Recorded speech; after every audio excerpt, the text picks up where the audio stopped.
Hello friends, இன்றைக்கி நம்ம சேனலில் ரொம்ப டேஸ்டியான முருங்கீரை மசியல் எப்படி பண்ணுறதுன்னு பார்க்கலாம்.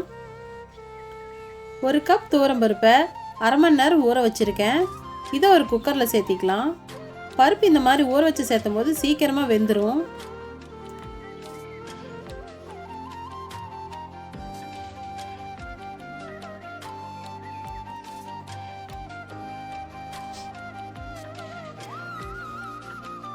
இந்த பருப்பு கூட ஒரு 10 சின்ன வெங்காயத்தை கட் பண்ணி சேர்த்திக்கங்க.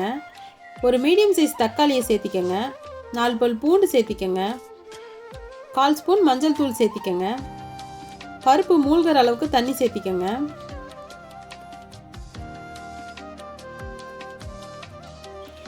குக்கர் மூடி போட்டு 2 விசில் விட்டு எடுத்துக்கங்க. இந்த மசியலுக்கு ஒரு பவுடர் ரெடி பண்ணணும். அதுக்கு 1 ஸ்பூன் மல்லி, அரை ஸ்பூன் சீரகம் எடுத்திருக்கேன். இதை 1க்கு 2 இடிச்சு எடுத்துக்கலாம்.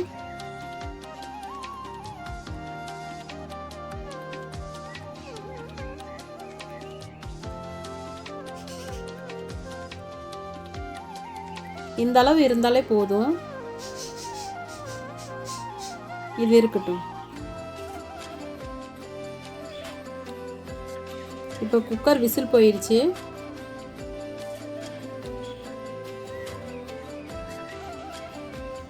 பருப்பு நல்லா வெந்துருச்சு. இப்போ மசியலுக்கு தாளிச்சுக்கலாம். ஒரு சட்டியில் 2 ஸ்பூன் எண்ணெய் ஊற்றிக்கங்க. எண்ணெய் காஞ்சது கடுகு போட்டுக்கங்க. கடுகு நல்லா பொரிஞ்சதுக்கப்புறம் இதில் கட் பண்ண 4 பல் பூண்டு சேர்த்திக்கலாம். இது கூட காரத்துக்கு தகுந்த வரமிளகாய் சேர்த்திக்கலாம். இது ஒரு டைம் கலந்து விட்டுக்கோங்க. அப்போ தான் காரம் நல்லா இறங்கும். ஒரு கொத்து கருவேப்பிலையை சேர்த்திக்கலாம். இது கூட நம்ம இடித்து வச்ச பொடியையும் சேர்த்திக்கலாம். இது ஒரு டைம் மிக்ஸ் பண்ணி விட்டுக்கோங்க.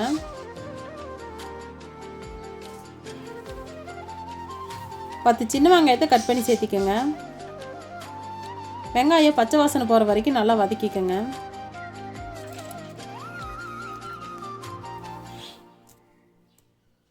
வெங்காயம் இந்த அளவுக்கு வதங்கணும்.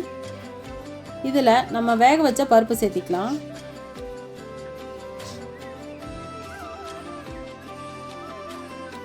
மசியலுக்கு தேவையான அளவு தண்ணி சேர்த்திக்கலாம்.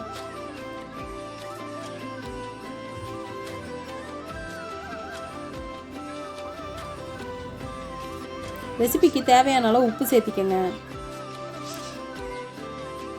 நல்லா ஒரு டைம் கலந்து விட்டுட்டு இது ஒரு கொதி வரணும்.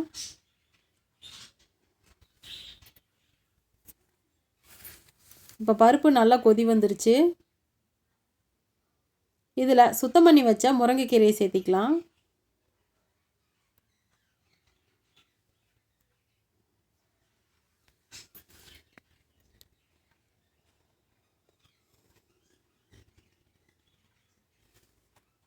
நல்லா ஒரு டைம் நல்லா மிக்ஸ் பண்ணி விட்டுருங்க.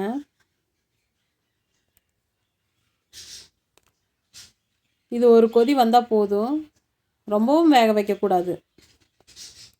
இப்போ பாருங்கள், ஒரு கொதி வந்துருச்சு. அடுப்பு ஆஃப் பண்ணிக்கலாம். இதை நம்ம கடைஞ்சிக்கலாம். சூடாக இருக்கும்போதே கடைஞ்சிங்கன்னா கீரை நல்லா கடைப்பட்டுரும்.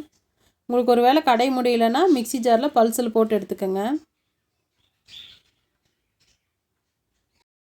முருங்கீரை மசியல் ரெடி ஆயிடுச்சு. இது சாதத்தோடு சாப்பிட்டா அவ்வளோ டேஸ்ட்டாக இருக்கும். சாப்பிடாதவங்க கூட விரும்பி சாப்பிடுவாங்க.